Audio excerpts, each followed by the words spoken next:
Howdy! What's going on YouTube? Dyna Duarte here. Duarte, Elijah. I don't have any other nicknames. I was named after a sandwich in middle school. That's all I got. If you couldn't tell, based off of, everything, I'm actually going to be trying out a new video format here. I've got a lot of information pent up in this big ass head, and I really need to get it all out or else it does me no good. So here we are.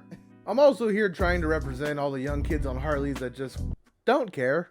This channel is very cut and clear. No patches, no who's better than who. Just Harleys, bitches. Let's just be clear. We love all bikes. As long as it's a Dyna. Let's clarify again. Whether you're riding a Harley, whether you're riding a dirt bike, whether you're riding dirt because you ain't got nothing, or if you like cosplaying as a Power Ranger, I'm here for you. I love you all. With all that being said, I'm Elijah. I'm 21 years old. And here are all the purchases that I've made on my bike that sucked eggs.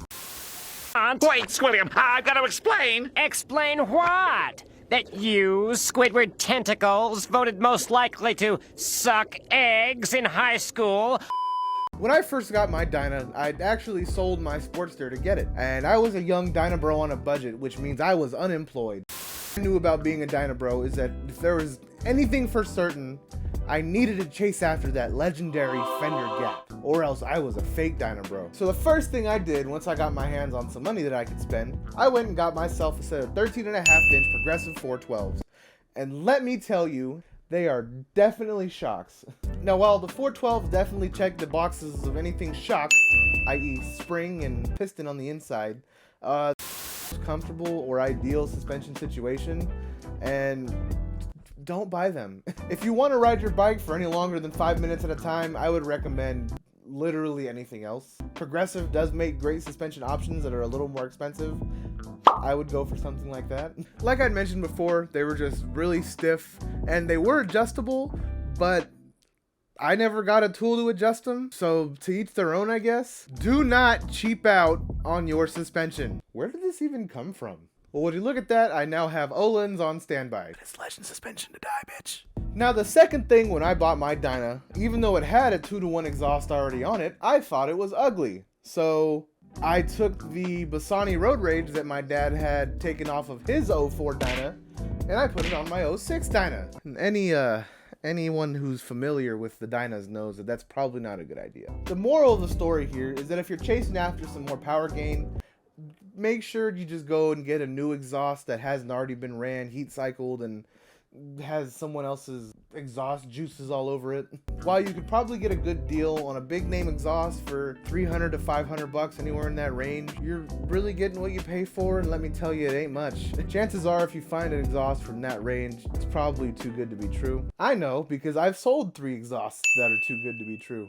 All I can really say is just don't cheap out on your exhaust, or else you're gonna end up like me with 2 different welded exhaust brackets, 3 different powder coating jobs. I've actually lost 2 different heat shields, and my buddy actually lost his baffle on the freeway. That was kind of cool. At the end of the day, the exhaust bolts up straight to your engine. You really want that to last a long time, because if you don't got an engine, you don't got a motorcycle. Also, if you found a 2-to-1 collector pipe heat shield on the Grapevine headed towards Bakersfield, I want it back. Alright, I'm gonna be short and sweet with this next one because I'm probably gonna stir up a little bit of controversy here.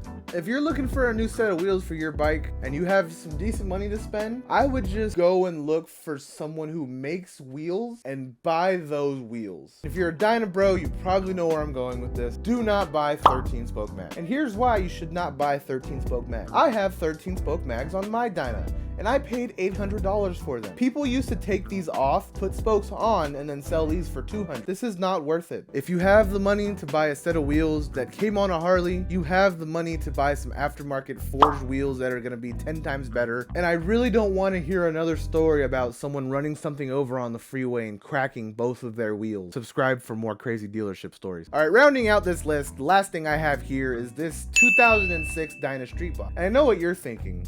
Isn't that your bike? I thought you loved Dynas. I do love Dynas. I don't love this Dyna. Now, don't get me wrong. It's a love-hate relationship. We've gone through hardships together. My main problem with this specific year bike goes with this. In 2005, Harley-Davidson Dynas had an 88 cubic inch motor with a 5-speed transmission. This is the motor and transmission they've been putting in these bikes for 8 years at this point. 2007, they came out with a 96 cubic inch motor with the 6-speed transmission. And these were both brand new, and at this point, they had already kind of worked out a decent amount of the kink. 2006, for the Dyna line, they were testing out that 6-speed transmission, and so to test it out, they threw it on the 88 cubic inch motor. This motor was not made for this transmission, and I can tell you that because when I used to put it in 6th gear, I would lose speed. All around, it's just a terrible model year bike.